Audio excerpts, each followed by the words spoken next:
What is going on, everyone? The Philadelphia Eagles are now 1-0. We are undefeated. It's a beautiful thing. We had a fantastic day on the field at the link. Carson Wentz looks like Hunter Brody in his prime out there, making people miss. I'm with Dan Robinson. Dan, how do you feel about the big W yesterday? I'm on the Wentz wagon, baby. Let's go. There was a moment there in the second quarter where I thought we were about to be 1-0 with some squads lined up on the schedule over the next couple of weeks. But you texted me. We had a little chat. I was fine. I had a feeling we were going to turn it around, and it just took one big play from Desean Jackson to just re-spark the offense, and the Redskins never recovered. And we looked like the team I thought we were going to be from that moment forward. It is funny because you said you were calm and you knew it was going to happen. I was somewhat the same way. Normally when the Eagles are playing, I'm pacing around the kitchen. I can't stop moving. I'm screaming at Kara for no reason. No, stop it. I'm not that bad of a person. But I'm anxious. I'm just freaking out. But it was almost as if I knew a second half was going to change everything. I knew Doug Peterson was going to go in there, make some changes, make it happen, and we were going to come out with the victory. And we dominated. The way we dominated that second half, it was exactly how we did it in 2017, using the clock, running the football. I mean, at one point, we had that drive in the fourth quarter. It was 10-plus minutes long. They weren't even touching the ball. How can they come back if the other team can't touch the football? Exactly. That's exactly right. And you know what? I was actually very happy with the run game once we started to get it going. Miles Sanders, I believe, only had 2.5 yards per carry in total on the day, but he had a touchdown run called back. He got tackled at the 2-yard line. Which was crap, by the way, that J.J. Arcega-Whiteside holding? Yep.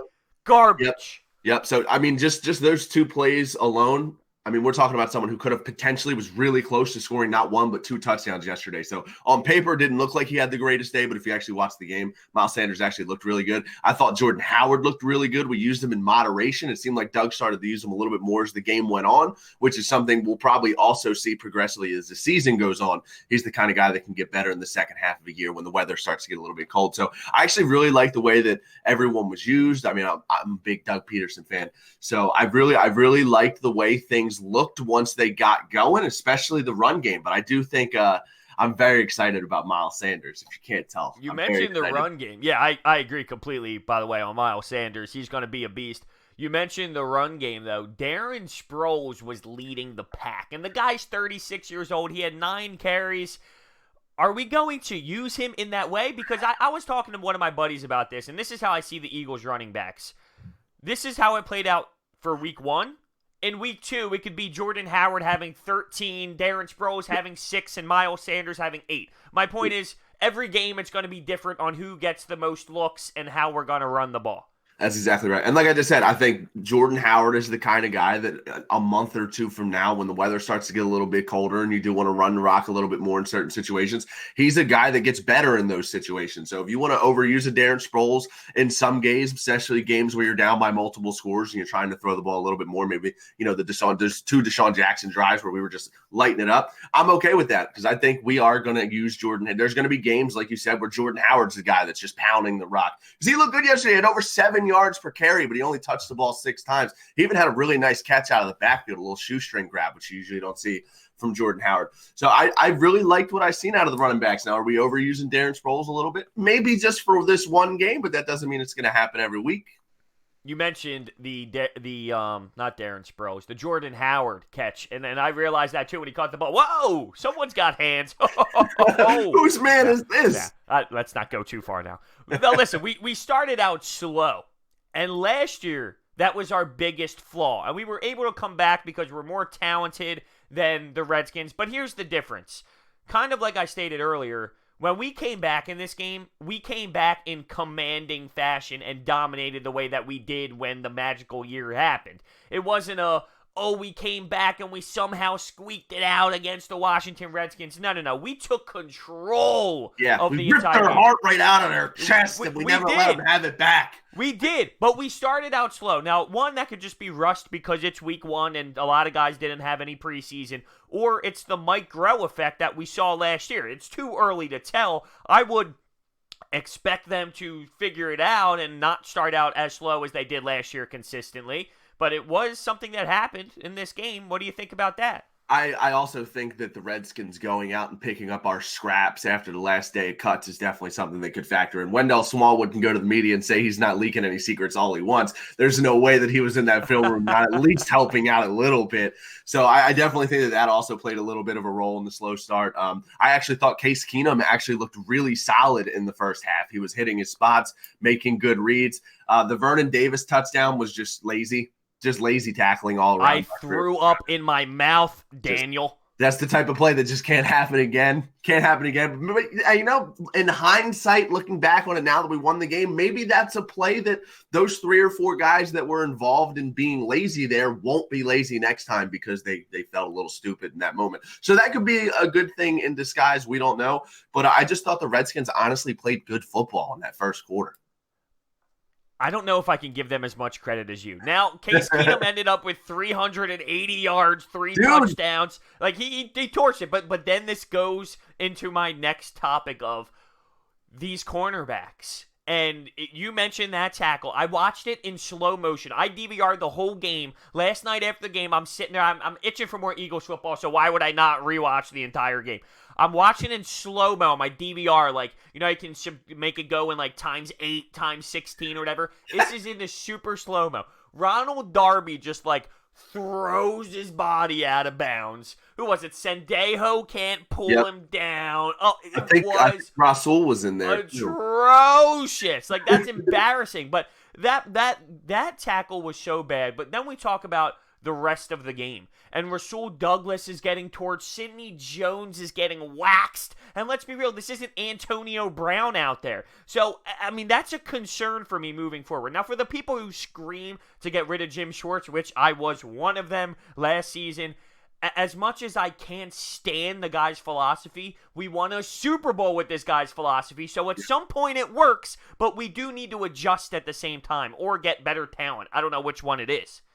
Well, I mean, whether it's adjusting or getting better talent, something's got to change, because if you watched any of that Cowboys-Giants game yesterday, the Giants lost their Pro Bowl safety this season. That secondary is a dumpster fire, and the Cowboys looked solid, and that's who we're going to end up competing with in this division. I don't want to play the Cowboys twice with the secondary playing the way that it played yesterday. That's something we definitely need to adjust, whether it's putting Dak Prescott on his shoulder pads or just being more physical at the line of scrimmage. I'm not sure what the difference is, but looking ahead, that's something that I would hate to see Amari Cooper have another one of those big games against us like he did last season, later this season. So that's something that's definitely got to change moving forward. I also wasn't happy with the pass rush at all. Did we have a sack yesterday? Well, there you go. That was where this was leading to, because that's Jim's philosophy. If the line gets to the quarterback, your DBs don't have to get as beat as they did.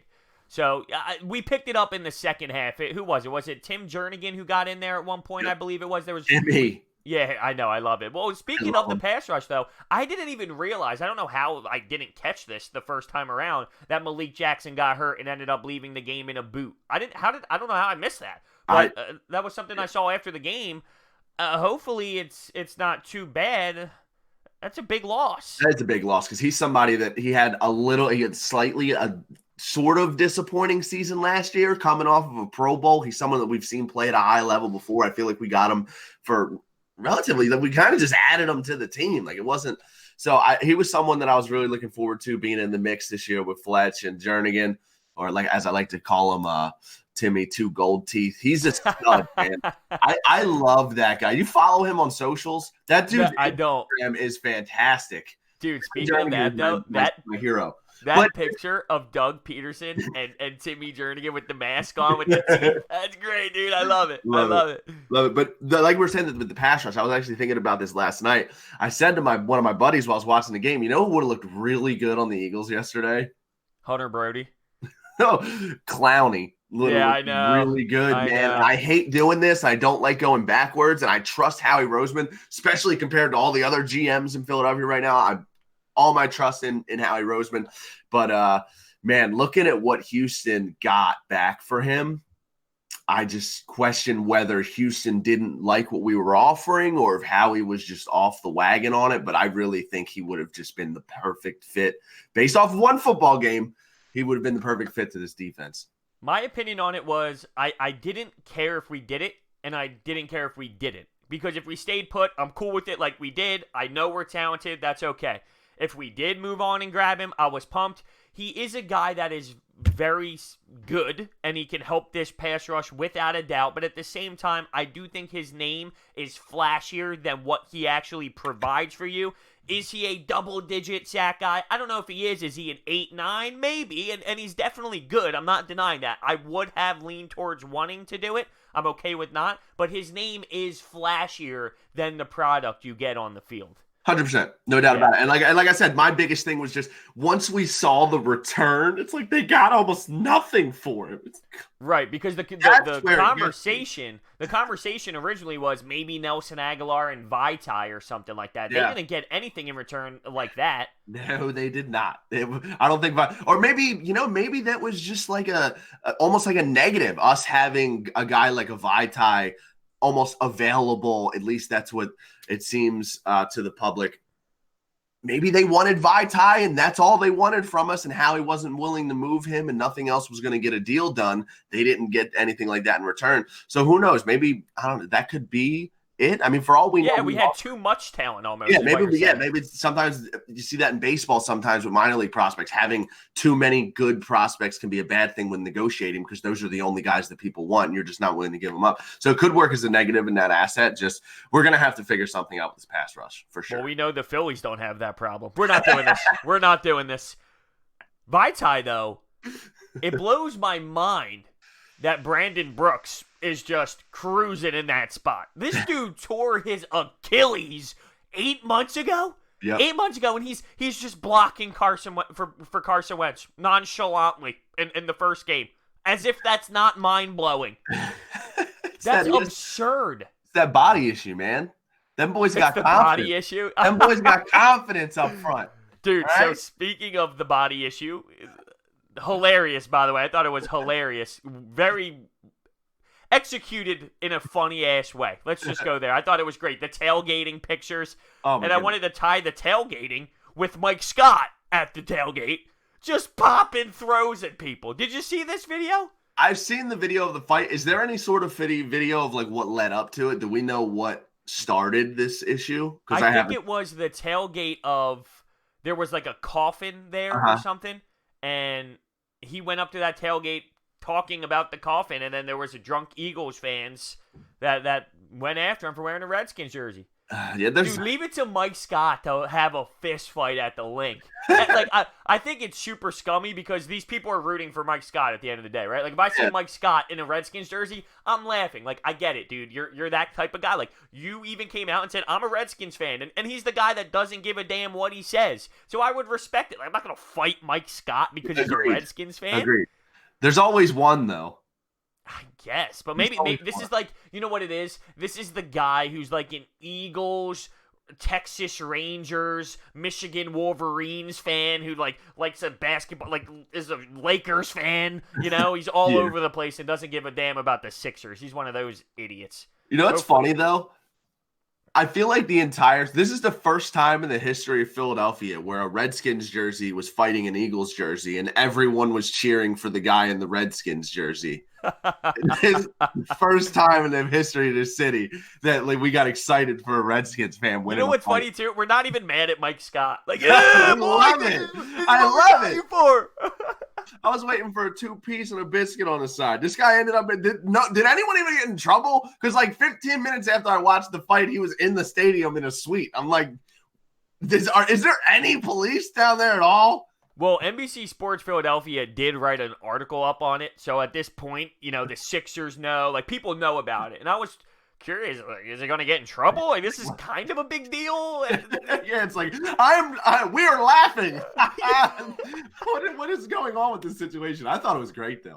That's assault, brother. That's assault, brother. Now, speaking of assault, Desean Jackson yesterday on the field, and I'm not talking about that roughing penalty he got. I'm talking about the damage he did out there making plays, 154 yards, 2 touchdowns, 8 receptions. Wentz got his deep threat, and it was on display, and it was beautiful. Yes, my guy Michael Thomas on Twitter, too, making note. Desean Jackson out here cooking Josh Norman.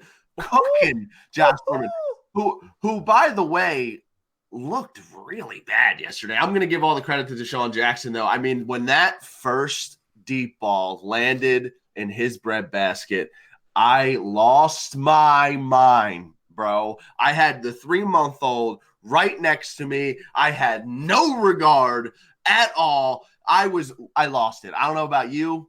I lost my mind. Well, I don't have a 3-month-old, but I was with my dog, and it was a cool moment. No, great pictures, by the way. Those were awesome pictures. You look like a happy father. But yeah, no, dude, it was great. We were down 17-0 at that point. It was obviously a big spark. It raised some energy there at the link. Changed the game. Yeah, it really did. And Carson just put it in the breadbasket, man. And that's something we've been missing out of this offense for so long, was a deep threat. Last year, we started the game week 1 with like Wheaton as our wide receivers. Like, when you look at our wide receivers last year and who started, our best receiver was Nelson Aguilar, and we tried to throw him around a little bit.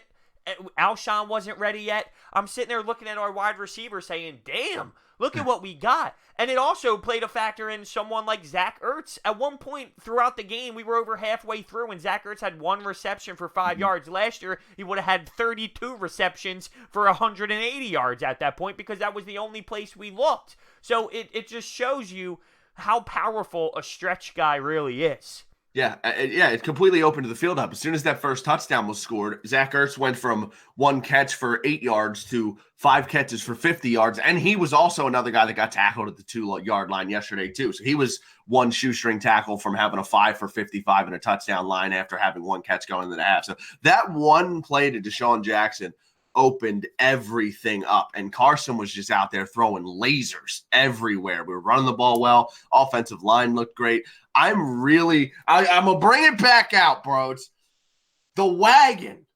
I'm on the Wentz wagon hard right now. It's my MVP pick. Biased, non-biased, doesn't matter. The MVP revenge tour is underway. He looked good. I mean, you're telling me he looked just like 2017? Yes, he did. The way he was escaping the pocket. Dude, third down conversions, this guy was almost perfect. That's where he's throwing the touchdowns. He was escaping the pocket. I remember, for example, it was 3rd and 15. 3rd and 15. This guy rolls out of the pocket, runs down the left sideline, and he finds, I believe it was Alshon Jeffrey cutting towards the sideline as well. Drops it right there for him, and it looked just like it did in 2017. I couldn't get it out of my head. It was perfection. That's why we were so solid that year, too, on 3rd downs. But this conversation kind of makes my mind go in a different direction right now that I want to tie it off to. Last night I was watching the Patriots and Steelers game. The Pats rolled right through Mike Tomlin. There was a time where this man, it was 4th and inches. It wasn't 4th and 1. It wasn't 4th and 2. It was 4th and inches. And it was on their side of the field. I believe it was somewhere around the 30-yard line, 35-ish. He punted it. He punted the football. Yep. And I sit there and I say, wow, Doug Peterson would have easily, like, it wouldn't have even been a thought in my mind if he was going to go for it or punt it. He is going to go for it. And that happened in the first drive coming out of half where we ended up scoring on. He went for it on our own side on 4th down. Oh, I know. I have Jake Elliott in fantasy. It was actually the 29-yard line where we went for it, to be exact. It was going to be about a 36-yarder, I believe. That was a different one. But yes, you're talking about a different one? But that's my point exactly. Doug Peterson goes for it. And there was another time where Mike Tomlin was on the goal line, down 3 scores, and he ends up kicking the field goal. So I watch that game, and then I go back, and I look at Doug Peterson. And listen, it's not like Doug Peterson's the only one, but there are plenty of guys out there who are scared. Sean McVay is one of them. I was just going to say that word, the scared word. You need inches. I know exactly the Steeler 4th and short. I know exactly what you're talking about. It was the play where James Conner had that lane right up the middle, and he ended up being just short. I forget who the D tackle was on the Patriots that shedded a block there, made a play on that. But you got Big Ben Roethlisberger. You have one of the biggest, most physical quarterbacks in the league. You need him to literally fall forward, and you punt it away down by 2 scores. I love that Doug Peterson makes those decisions. We saw Carson Wentz run a sneak twice yesterday. Both worked, a la New England with Tom Brady. They're all athletes. If you need your quarterback to put his head down and just fall forward for a yard, I feel like that's one of the more easy plays in football. Not very often do you see that not work on an inches situation. So I don't know. I had the same thought last night watching that game, though, that Tomlin was playing scared last night. And the Patriots really just stepped on their throat. They don't even have AB yet. I know, dude. It's scary. It's scary to think about. It's so scary. You know what bothers me about that? I don't want to get too much into the AB thing, but I'll just make this statement. He got rewarded for being a douche. And it's just not how it should be, you know? But who knows? This guy can really have some sort of problem with being a good teammate, and it might not work there. It's not definite.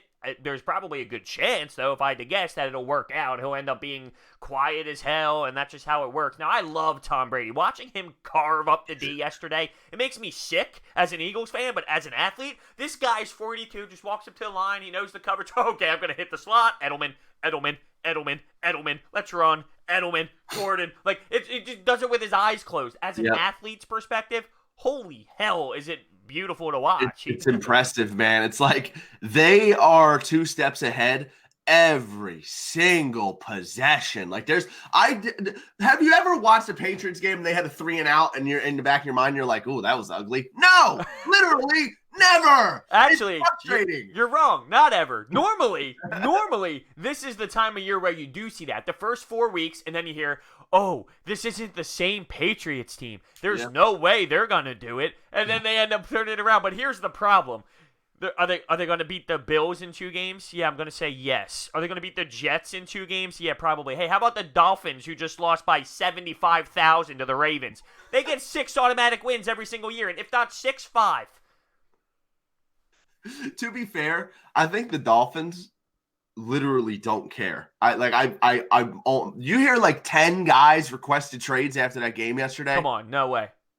Imagine that. Imagine the Eagles lose a game and everyone who just sucked wants off the team. That's like Furkan Korkmaz trying to get more money last year.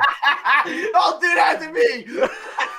Yo, he's been balling, though. Dude, I know. I don't want to do this right now, but I know. And you know what's going to happen if he ends up being legit? Oh, am I going to get it? He's not going to be legit, though. That's crap. I'm just being an idiot. That's so funny. Every time I get a text for I forget what the name is. The FIBA? The FIBA text. Furkan drops 18 for Turkey. I'm like, yo, let's go. No way. Do the Eagles win? No way. Do the Eagles win 32-27 against the Redskins? And on my podcast, we are going to talk about Furkan Korkmaz being something on the Sixers. I won't allow it to happen. So let's tie it back to the Birds, all right? Now, well, actually, this isn't really tying it back to the Birds because I want to mention Nick Foles. Now, he got hurt yesterday. He's going to have surgery on his clavicle, and he's out indefinitely. There were a ton of people who stated Nick Foles is more reliable. He stays way healthier than Wentz, not realizing that Nick Foles has had a lot of injury history as well. I was always with the Wentz move, staying with Wentz. He is our guy. That does not mean I would ever root for Nick Foles to ever get injured because this is sickening. It really is. It really is. I hate to see it. As much as I'm anti-Nick Foles right now in the city of Philly, this is devastating for such a great human being. Yeah, no doubt about it. This just shows me, though, and should show everyone who wanted Nick Foles because he can stay healthier than Wentz. This is football. Yep. This is how the game works. You can get injured 4 years in a row, and then you can stay healthy for 7. You can get injured every other year. You can never get injured. I mean, listen, it's not because your bones are different than this guy's bones. Or maybe, but the point is, it's about the game, the sport. This is how it works. You can get injured in this game. And the first game, and he didn't even make it past the first half. He gets injured, and there it is. I think it was in the first half. Go back in time and keep faith in Drew Brees. Exactly. He's always my example. It's football, man. It's football. I hate to see it when it was actually on the touchdown pass where he got hurt. So It was the first half, correct? It was it was on I believe it was on the DJ Chalk Jr. touchdown. Okay. Yeah, they showed the touchdown, and then like 30 seconds later, they went back to the replay, and he looked like he was in pain. It almost looked like the whole one side of his body was in pain. And he broke his clavicle before. I don't know if it was the same side, though. Yeah, I'm not sure either. Yeah. But it just goes, anyone in this league can get hurt on any play. On any play. Any player in the league can get hurt. So it's just that's why GMs don't, especially when it comes to franchise caliber players, you have to put your eggs in that basket. Carson Wentz is the talent we've wanted at quarterback in this city for years and years and years. I mean, we booed McNabb because we wanted a running back. And then Donovan McNabb ended up playing way past most people's expectations. Carson Wentz came in, and it was almost like flipped. Like we kind of expected him to be great, whereas we booed McNabb. He ended up being great. We expect Carson Wentz to be great. Now he's got the injury bug. You can't walk away from that type of talent. And I understand all the Foles supporters in this city. I get it. He's going to have a statue in this city. I wouldn't mind retiring number 9. I don't get it, but keep going. But I mean, I get it from like we've wanted this our whole lives standpoint, and he delivered it to us. Sure, but I agree with the circumstances. I agree with you that he's not the guy. He's not the guy, and it's unfortunate. It's such a weird situation. It's almost as if it was bad, ironic. But we have to use it. We have to use it to make a point. But I feel bad about it because nobody actually wanted that to happen. But like, this is what we meant all offseason. Anyone can get hurt. Nick Foles wasn't going to stay here and play 16 games every year for 6 seasons and win 3 Super Bowls. It wasn't going to happen. Anyone can get hurt. Carson Wentz is the better football player. That's why he's here and Nick Foles isn't. It's really that simple. It is. It's almost as if the sports gods were like making a point and trying to. It just seems too ironic, doesn't it? Yeah. It really does. It's crazy, but I feel bad for him because he's a great person, and he said this is really tough on him, and he just signed that deal. And you know, I didn't even know that quarterback who came in, but apparently he had a nice little how do you do against the Chiefs. He got me a little team in there. Little garbage time touchdown to D.D. Westbrook. What's up? I D.D. Westbrook as well, dude. Okay, so no one cares about other people's fantasies. That's how it works. I had Desean Jackson and Hollywood Brown on my bench for like 70 combined points. Yeah. I had D. Jackson, Sammy Watkins on my bench in one league, so I feel you. Yeah. Well, I have AB, so I'm like, oh, AB's out. I'll put in D.D. Westbrook because Nick Foles can probably torch up the Kansas City, the defense. Yeah, it didn't work too well. Whatever. No one cares about other people's fantasy leagues. It's so true. Either that or like it's the biggest one is your team's not that good because everyone after the draft is like, damn, my team's great. The reality is your team's not that good. Everyone thinks the same thing. Those are the 2 rules of fantasy football. Every fantasy football conversation is both people are talking about their own guys. No one responds to the other person. It's like, because there's no meaning towards. I don't give a damn about your fantasy. Look at my wide receiver. It's like, oh, that's cool, but look at my running back. I do this on Twitter every day. Well, we know that. I see it all the time. Oh, it's amazing. You know who was a little quiet yesterday? Hit me. Jason Peters, because he didn't hear his name. Oh, let's go. That, though. This entire offensive line. If I don't hear Jason Peters' name all season, I'll be happy. You even saw Andre Dillard. I believe I saw the snap count. He might have got 4 snaps in there, I believe. I'm thinking off the top of my head. They threw him in there a couple of times there late, which was, to gain a little experience in legit time, throw in a blocker there. I like that move out of Dougie P, just getting his feet wet in the league. I'm excited for him. Now, listen, Jason Peters looked great. Keep in mind, are you going up against elite defensive linemen on the other side? Maybe not elite, but he looked good for his age and going through so many injuries.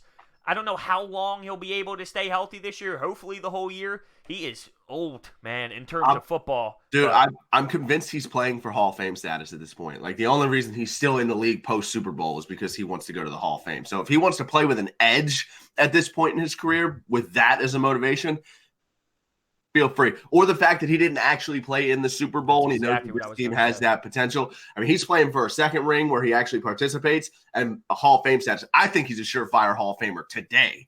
But those two things can really motivate a guy. So if he wants to be Jason Peters and we don't hear his name all year and he's out there for 16 games, I know. Let Dillard just watch and learn for a little bit, get a couple snaps here and there. I'm in. I'm a huge fan, like a huge fan of Andre Dillard.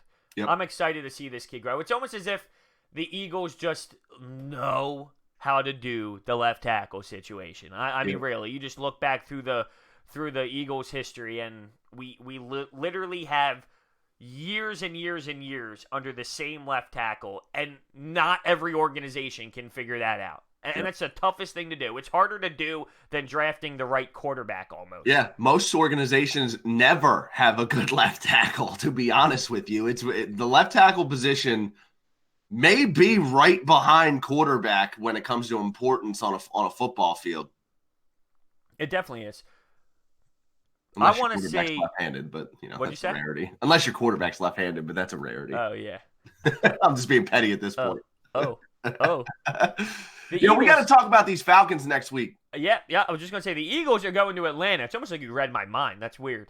The Eagles are going to Atlanta. Atlanta did not look good in Minnesota. I was going to actually bet Atlanta, but I said, I don't like this. I'm not too comfortable. Good thing I didn't. They looked awful. Now, keep in mind, that can be a positive for them in terms of, boys, we got to figure it the hell out, and they're 0-1, and we have a home game against the Eagles. It could almost have them focus more for next week, if you will, because they're so devastated with how week 1 played out. It's going to be tough going into their environment, and they don't want to go down 0-2 on the season. They have talent on that team. They have a talented quarterback who didn't have the strongest game yesterday. They have weapons. Ridley's a beast. Obviously, we know about Julio Jones. I think we can go in there and win, though, if we play the way we did in the second half. Yeah, that was a weird game for the Falcons yesterday. I mean, Matt Ryan threw for over 300 yards. They had 27 first downs, and they didn't score until, I believe, the fourth quarter. That's very weird. So the Vikings were obviously clamping up on their side of the field. That's something that we're going to have to step up and do in Atlanta next week. Does make me a little bit nervous, though, that we have this is a bounce-back game at home for the Falcons on prime time. But we're the better football team, period. Can our corners keep up with those wide receivers? We have to hit Matt Ryan. They can't. I'm going to tell you right now, they can't. Russell Douglas and Sidney Jones are not keeping up with these receivers. It's not going to happen. They're going to get worked next week. We have to hit Matt Ryan. We have to score points, and we have to hit Matt Ryan next week 100%. Calvin Ridley is a savage. He is a savage. And Julio Jones is drawing all the double coverage. We have to hit Matt Ryan next week to win this football game. Sidney Jones, I repeat, Sidney Jones is Nick Pavetta. I won't stop saying it. I will not stop saying it. I'm done. I'm Dude, leaving. I mean, I've been saying that since the draft. The guy is not good, and we're throwing him in these situations. Listen, what's the alternative right now? But we don't have one. But I don't know what we're going to do back there because it is concerning now. We take away from the first game and say, okay, we were slow. We can get going, though, when we run the ball, when we use the clock, when we make the third down conversions. The offense looks fantastic. But what's the takeaway defensively? Cringe. That's the word you say, cringe. It makes you cringe. So I'm questioning if we're going to be able to be successful against those type of receivers. And Matt Ryan had a bad day, but if he has a good day, he can torch this offense. Case Keenum had 380 yards and 3 touchdowns. Jim Schwartz's scheme always allows quarterbacks to have these obnoxious numbers. That's just how it's always going to be. And speaking of that, I don't know if you took the Birds by 10, like the spread was, 10.5. Some people had it at 9.5. But good old Jim Schwartz's sticks defense allowed the Redskins to get a backdoor cover, and there were not a lot of happy Eagles fans with that. Yep. I'm so happy I didn't touch the game. I hit money. I used money line on a parlay because I knew the Birds were going to win, but I didn't like that 9.5, 10.5 point spread. I didn't like it. I have bad experiences taking the Eagles against the Skins and the Giants, so I've just learned to not touch them. Yesterday was one of those situations where I was like, this Redskins team is real bad. So let me think about it. I ended up not. I would have been the happiest angry person in the world when that last touchdown was scored by the Redskins. But yeah, man, I feel like we're going to, and we could win a lot of football games this year the same way we won that Super Bowl. Now, is that going to be good for my health? I don't think so. But I do think that even if this defense gets torched again next week, we're going to score more points than the Falcons. I don't want it to go that way. I hope the defense looks a little better, but if we have to score 40 points to win this game, I think we're capable of doing that. Yeah, no, I see exactly where you're coming from. Imagine if it's Eagles-Patriots in the Super Bowl again this year. This is the thing that's I'll be honest with you right now. Yeah. I would not be excited about Russell Douglas and Sidney Jones covering Antonio Brown and Josh Gordon. And you don't think they can stop that? Unreal. It's sick. It's sickening to think about what I saw out of Russell Douglas. Well, here's the thing. Nice chair you got there, by the way. Well, if you're listening to the podcast, you can use code Shelfy for 30% off. There you go, baby. Now, if you're listening to the podcast version, you can't really see it, but you can leave a 5-star rating and a nice comment for us. That would be lovely. Nice plug there. Nice plug there. Hey, while we're at it, you can use the SeatGeek code BRODES for $20 off too. By the way, there it is. Okay. There it is. I love it.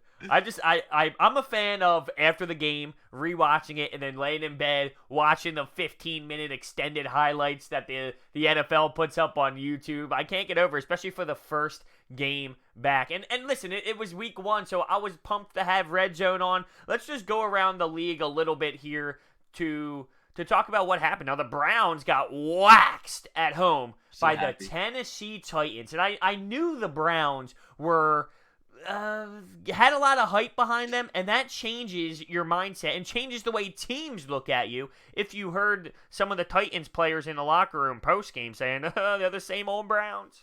I'm not trying to pat myself on the back here, but I called this on my stream a couple days ago. Well, no, see, I can't give you credit for that because you told me, not me specifically, but me, the world, when you tweeted, oh, good for you. You called AB going to the Patriots. And I tweeted it the minute he got released and said, I'm already convinced that he's going to the Patriots. I'm sick to my stomach. So I retweeted it and bumped it. First of all, that wasn't even at just you. Let me tell you something. AB signed when I was about to shut my stream down. I streamed for an extra 30 minutes just to talk about it. I hop on Twitter, and my entire feed is, I knew it. Well, guess what? Knew. You and everyone else knew the Browns were going to not be as good as everyone said. So no, but listen, the Browns were 1-5 against teams with winning records last year. The Titans are, in my opinion, one of the most underrated football teams in the league. They missed the playoffs on week 17 last year. That defense is solid. I like their run game. Marcus Mariota is the only guy on their team that needs to be better, and they, in my opinion, are a surefire playoff team.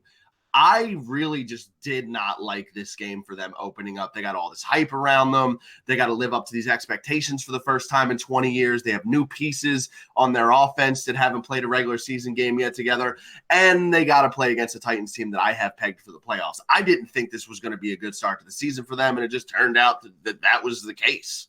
Yeah, no, that's fair. And listen, I like what Vrabel's doing over there with Tennessee. I think he's got a really good connection with the players. Like, he has a great culture in that locker room. Like, they want to play for this man. This man is, in practice blocking and making plays. You know what I mean? Like, this guy, there was a clip of him. I don't know if he was blocking or pass rushing, but he was doing something in practice and legitimately putting in effort. Like, people love that. That's a culture thing, and I think the team really does build off that. But when you said Marcus Mariota, I don't think he's the guy. And at this point, let's talk about the guy who got drafted with him. Jameis Winston stinks. Yo, he's bad. Stinks. Yesterday was the moment for me where I was like, okay, this dude just sucks. Like, I'm done waiting for him to pop the lid and just be good. It's not going to happen. The guy's just not that good. He's not that good. He made a couple passes yesterday where I'm in the back of my head like, are you Kevin Cobb? Or that pick six are you talking about? Bro, that was so bad. That was so bad. So bad. How are you this bad? I don't understand.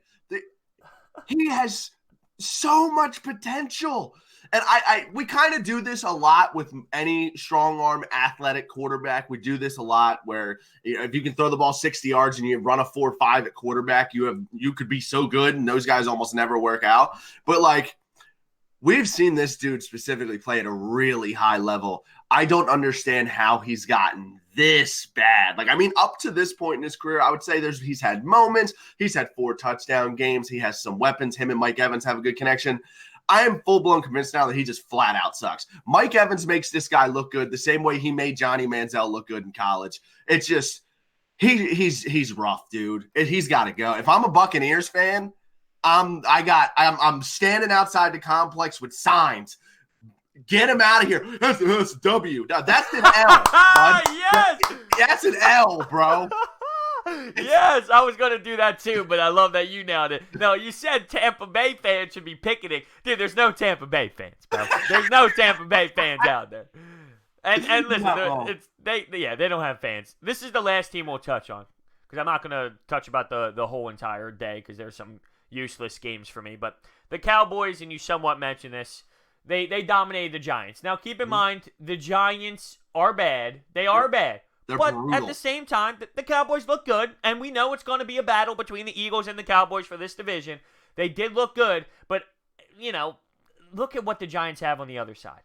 Can we really value a beatdown on a bad team? What happens if the Cowboys play the Saints or the Cowboys play the Rams? That's what you need. And that's this. If I say this about the Cowboys, I will say it against the Eagles. The Eagles beat the Redskins, and they had to come back. That's great. They looked great that they dominated. It's the Redskins. What's going to happen against the Falcons next week? Are the Falcons even that good? What's going to happen when they play the Cowboys? You got to take it for what it is. Yep. Both teams got the W, and they dominated at times. The Cowboys dominated the whole game, but that doesn't mean that they're this elite team because they did that. They're going to be good, though. You have to break it down for what it is. And I kind of hit on this a little bit earlier in the podcast.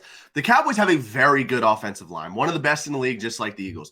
If you don't get pressure on Dak Prescott and you give him time to think, he's going to make solid throws. He's not Aaron Rodgers, but he's going to make plays if you give him time. This is what makes me nervous in a head-to-head with them when it comes to the Eagles and the Cowboys. The Giants are a team that are going to rely on pass rush to play any type of defense. Their secondary sucks. It may be the worst secondary in football, and they lost Landon Collins from last season, their only Pro Bowler back there.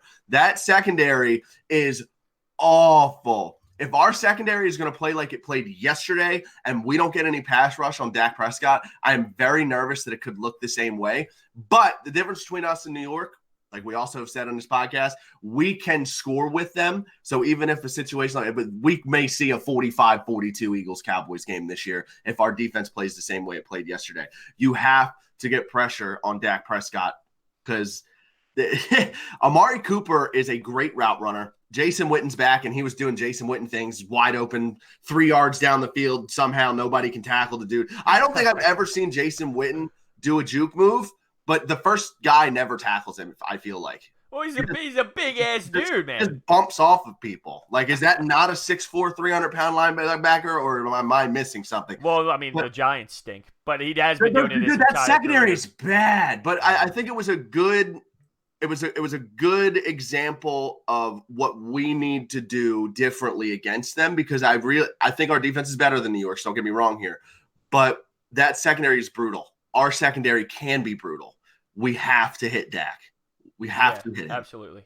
Not that we're trying to get into an Eagles-Cowboys preview yet, but I'm let's be honest. That's going to be the season. It's up to Dallas for this division. It is weak. There's so much that can happen. You know what I mean? Like, that's why I felt so calm, because I realized it's just week 1.